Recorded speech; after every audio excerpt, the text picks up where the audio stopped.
Darrell Schroeder, and I grew up in Davenport, North Dakota.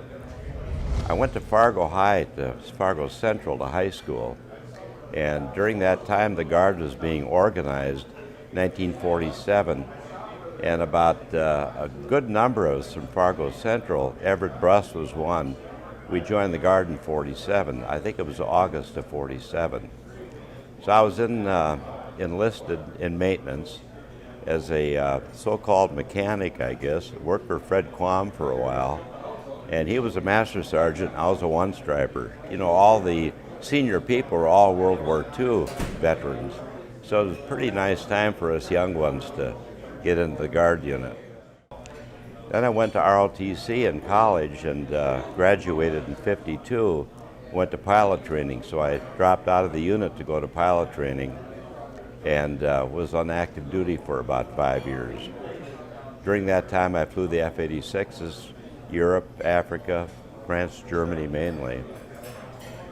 And after about 16 moves in a little over 5 years, I decided the Guard was a pretty good place to come back and fly airplanes, so I came back and rejoined the Guard, and we had the F-94 then.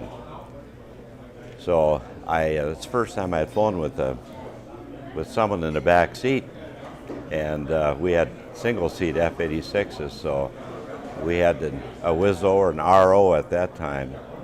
And 94 was a fun airplane.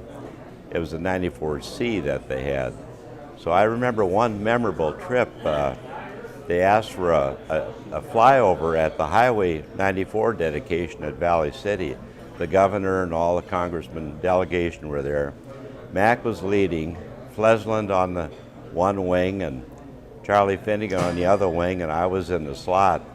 And we came over the stand at about not much over a couple hundred feet. And we made a turn and came around for a second pass and lit the afterburners.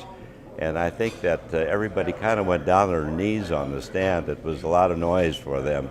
But I had a back seater. They asked me if I'd give a passenger a ride, which I didn't care to do because of a flyover like that wouldn't be really a lot of fun for some passenger. But this young man was a second lieutenant. He was an Army recruiter. He'd never been in an airplane before. And it was a pretty tough ride for him, but he made it through. But I don't think he'll ever get another airplane again. So that was a memorable trip. I flew all of them, right through the F-16. I flew the F-16 a little bit.